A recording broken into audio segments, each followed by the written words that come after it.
নমস্কার বন্ধুরা, AJP creation with রান্নাঘরে আপনাদের সকলকে স্বাগত জানিয়ে শুরু করছি আরও একটি নতুন পর্ব। আজ আরও একটি মজাদার নতুন ইন্টারেস্টিং রেসিপি নিয়ে হাজির হয়েছি আপনাদের সামনে। আজ আমি বানাবো কান্দা পোহা রেসিপি।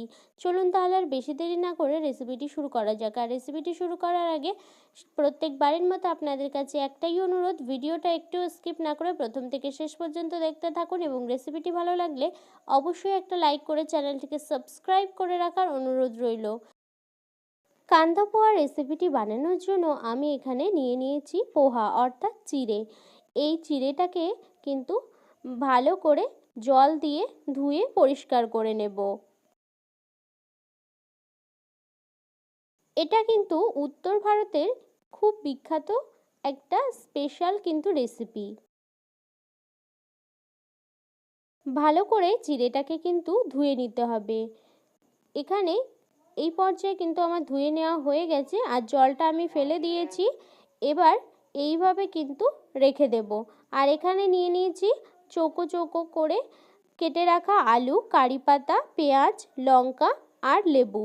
এই সমস্ত উপকরণগুলো আমার এখানে প্রয়োজন, তাই এই উপকরণগুলো আমি এখানে কেটে রেখেছি। রেসিপিটা বানানোর জন্য আমি এখানে তেল গরম হতে বসিয়ে দিয়েছিলাম কড়াইতে। তেলটা গরম হয়ে গেছে, আমি দিয়ে দিচ্ছি চীনাবাদাম।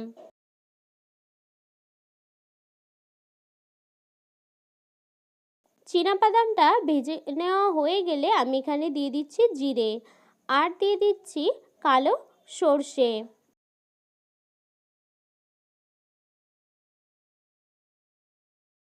কয়েক মিনিটের মতো একটু নাড়াচাড়া করে নেওয়ার পর এখানে দিয়ে দিচ্ছি কেটে ধুয়ে রাখা আলু।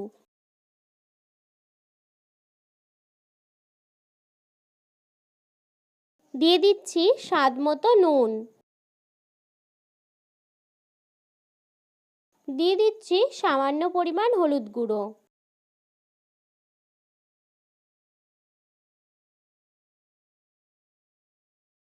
আলুটা প্রায় এখানে সিদ্ধ হয়ে গেছে। এই পর্যায়ে দিয়ে দিচ্ছি পেঁয়াজ কুচি,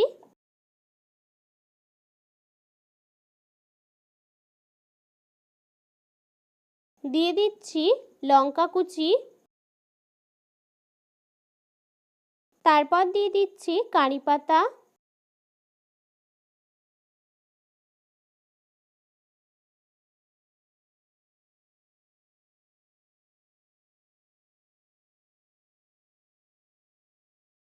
দেখুন বন্ধুরা, এই পর্যায়ে কিন্তু আলুটা আমার পুরোপুরি সিদ্ধ হয়ে গেছে।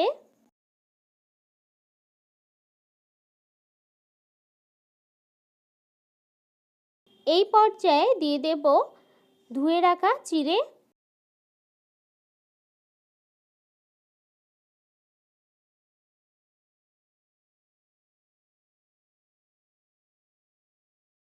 চিড়েটা দেওয়ার পর তারপর ভালো করে মিশিয়ে নেব।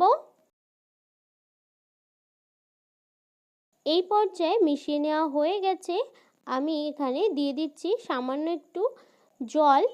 খুব সামান্যই কিন্তু হাতের সাহায্যে ছিটিয়ে ছিটিয়ে দিতে হবে, তাহলে কিন্তু চিড়েটা খুব নরম হবে আর খেতেও কিন্তু খুবই ভালো লাগবে।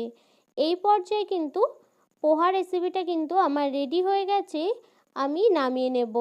নামানোর আগে একটু দিয়ে দিচ্ছি লেবুর রস, দিয়ে ভালো করে মিশিয়ে নিয়ে তারপর নামিয়ে নেব। এই পর্যায়ে কান্দা পোহার রেসিপিটা আমার কিন্তু রেডি হয়ে গেছে, আমি নামিয়ে নিয়েছি। এটা কিন্তু খেতে খুবই অসাধারণ হয়। আমার এই রেসিপিটি যদি আপনাদের ভালো লেগে থাকে তাহলে অবশ্যই একটা লাইক করে দেবেন এবং কমেন্টের মাধ্যমে জানাবেন আমার এই রেসিপিটি আপনাদের কাছে কেমন লেগেছে, এবং বেশি বেশি করে শেয়ার করে আমার পাশে থাকবেন, আমাকে আরও উৎসাহিত করবেন। আর আপনি যদি আমার চ্যানেলে নতুন বন্ধু হয়ে থাকেন এবং আরও নিত্য নতুন ইন্টারেস্টিং মজাদার রেসিপির আপডেট পেতে চান, তাহলে প্লিজ আমার চ্যানেলটিকে সাবস্ক্রাইব করে পাশে থাকা বেল আইকনটি প্রেস করে অল নোটিফিকেশান অন করে রাখবেন, যাতে সমস্ত ভিডিওর আপডেট আপনি ঠিক সময় পেয়ে যান।